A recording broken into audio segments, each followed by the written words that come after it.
Kita semua tahu bahwa apa yang dilakukan oleh para politikus partai saat ini mengebiri banyak potensi anak bangsa.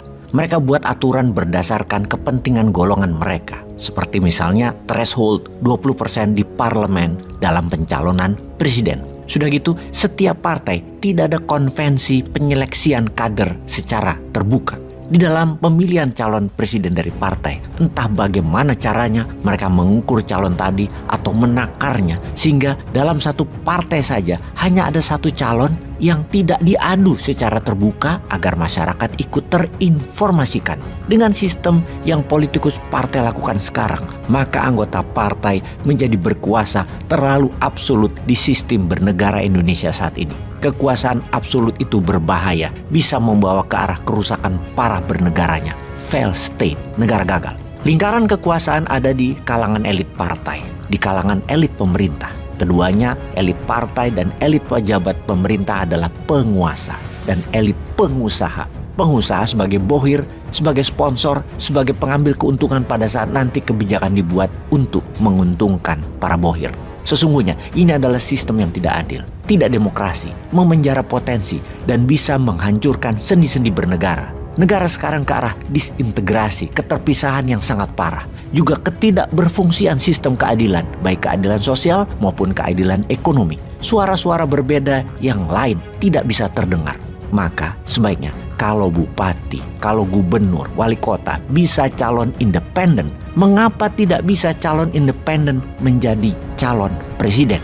Apakah kalau calon independen jadi capres yang kemudian jadi presiden, mendadak para elit politik dan politikus menjadi tidak ada perannya? Karena calon independen tidak punya beban politik, tidak punya beban hutang politik, juga tidak punya beban sponsor kecuali rakyat.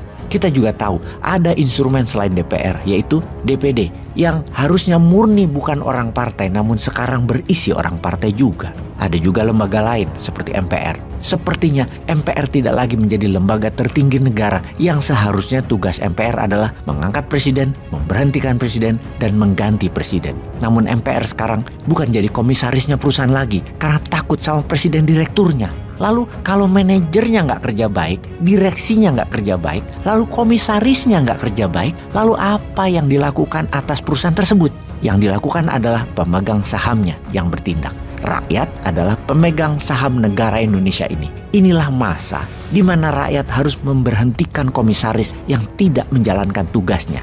Rakyat memperingati direksi dan manajemen perusahaan. Kalau perlu diganti semua dengan RUPSLB, Rapat Umum Pemegang Saham Luar Biasa. Atau kalau negara namanya Sidang Istimewa. Sebelum ke sana, maka ada baiknya MK membuka peran calon independen untuk capres. Kalau tidak, negara ini cacat hukum negaranya yang cacat. Bersama kegelisahan itu, sebaiknya kita rakyat mencoba satu alternatif, yaitu buka jalur independen. Sekarang kita ke sebuah lembaga pergerakan. MPRD RI adalah Majelis Rakyat Desa, menggabungkan semua elemen kekuatan desa yang berjumlah lebih dari 86.000 desa yang terwakili dalam organisasi. Kegelisahan rakyat desa melihat situasi dan kondisi bernegara bangsa Indonesia saat ini yang tidak mempunyai grand design arah pembangunan yang jelas, terutama desa. Seperti pada garis besar haluan negara atau GBHN yang berkelanjutan untuk tahap 5 tahun, 10 tahun, dan 25 tahun. Kegelisahan akses politik yang buntu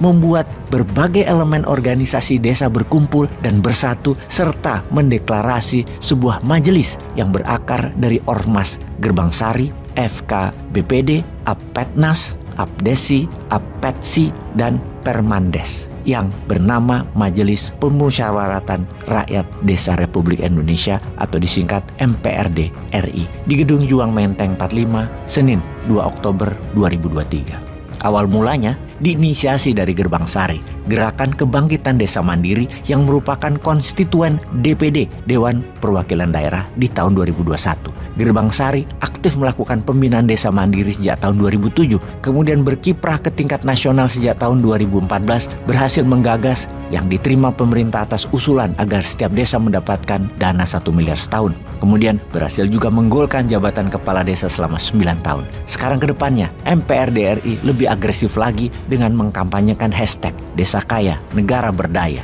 di bawah Majelis Permusyawaratan Rakyat Desa Republik Indonesia akan mengusulkan desa mandiri dengan dana desa sekitar 35 miliar per desa yang sampai selamanya desa tersebut tidak memerlukan lagi anggaran dari pemerintah pusat karena telah mandiri bisa menghidupi diri mengelola dalam bentuk KUD Bank Desa Mandiri. Adapun sebagai pernyataan komunike bersama, para Dewan Pendiri dan Dewan Kolegium MPRD RI telah mengumumkan akan mengadakan konvensi untuk Capres 2024. Untuk itu, MPRD RI membuka pendaftaran kepada setiap putra bangsa yang akan berkontribusi dalam membangun bangsa untuk ikut dalam konvensi Capres ini, di mana nanti para wakil desa yang berjumlah 86.000 menjadi juri yang memutuskan siapa yang mereka pilih untuk mewakili suara rakyat desa. Para juri akan melakukan analisa banyak pertimbangan misalnya terhadap konsep anggaran APBN yang ditawarkan para capres yang mendaftar di konvensi.